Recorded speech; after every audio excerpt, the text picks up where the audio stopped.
हे महादेव जोगिया शिव जोगिया गौरी के पिया तुम्हें डमरू डमरू डमरू बजा के डम डम दमा दमा दमा दमा डम डम दमा दमा दमा दमा डम डम दमा दमा दमा दमा डम डम दमा दमा शिव जोगिया बम बम भोले बम भोले बम भोले बम भोले बम भोले बम भोले जटावाले जी शंकर भोले जटावाले जी शंकर भोले जटावाले जी शंकर भोले जटावाले शिव जोगिया गानी के पिया शिव जोगिया गानी के पिया तुम्हें डमरू बजा के सबका मन है लिया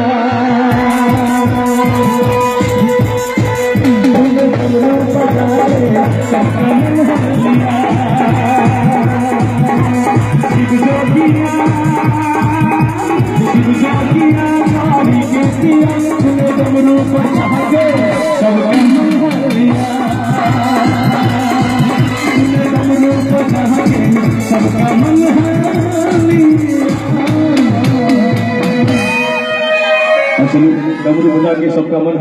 लेकिन चलो महादेव के मंच पर गंगी बाबा के भक्ति मंच पर जे रीना जी एगो बाल कलाकार एगो नृत्य कलाकार रीना जी जे भक्ति में नृत्य लगाए रहे से मंच पर जी यहाँ से जरूर देखो नृत्य भक्ति में नृत्य रीना जी के द्वारा और उनका ताली से उनका सहयोग करवे प्रोत्साहन देवे और उत्साह बढ़ेवे क्योंकि कलाकार के भैया दुए गो चीज मिले छे कलाकार छोटका रहो बड़का रहो या एठाम के रहो या देश के रहो विदेश के रहो या हॉलीवुड के रहो बॉलीवुड के रहो या कतौ के रहो कलाकार के संसार में कोई भी दुई चीज बेसी मिले छे एगो अहाँ के हाथ के ताली और दोसर मुंह के ताली सच में कही भैया और जे कलाकार प्रति माया करे छे उनका तो सब ताली भेटे छे। चलो दो रीना जी के नाम से ताली हो जाएगा जबरदस्ती के साथ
अखिया फरकाता बदेरा रिंझिन बरसाता खुशी से अखिया फरकाता बदेरा रिंझिन बरसाता सजनी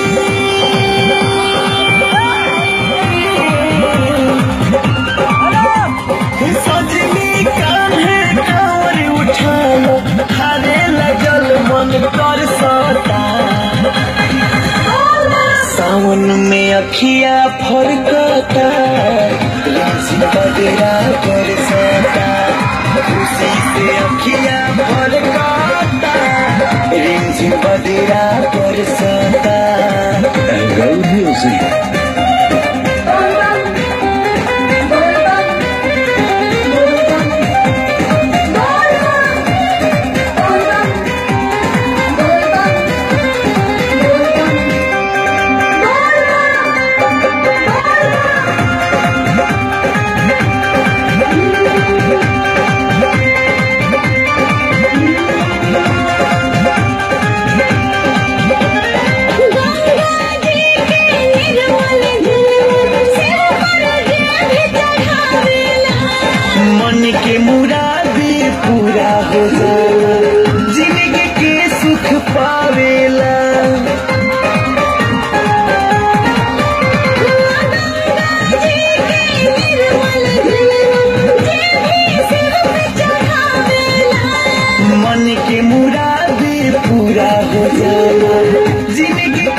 फरकता रिमझिम बदरा बरसता खुशी से अखिया फरकता रिमझिम बदरा बरसता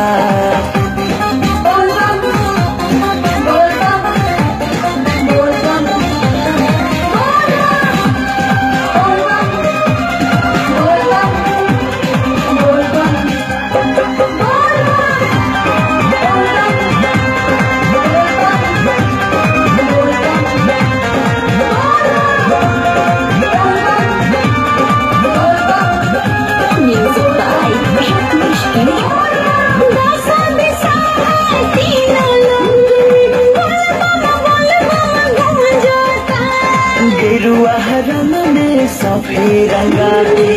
नचते ओरी कूदता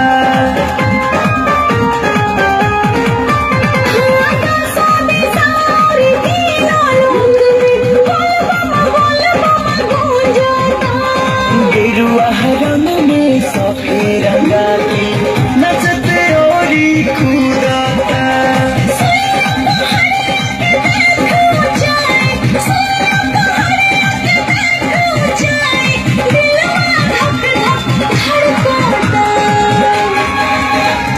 सावन में अखिया फरकता रिमझिम बदरा बरसता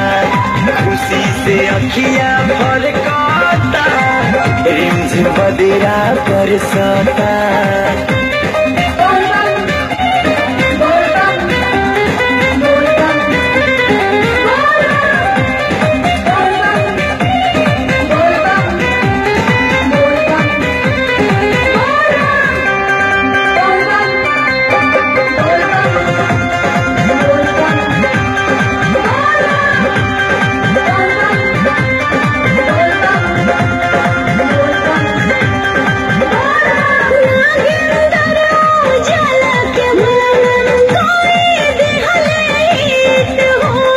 खुशबू उत्तम गली गलू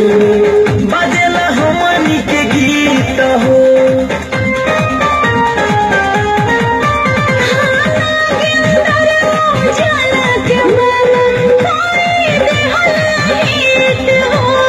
खुशबू उत्तम गली गलू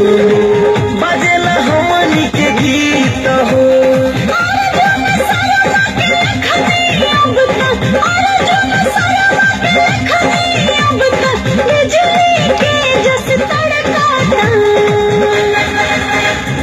सावन में अखिया फरकता रिमझिम बदरा बरसता खुशी से अखिया फरकता रिमझिम बदरा बरसता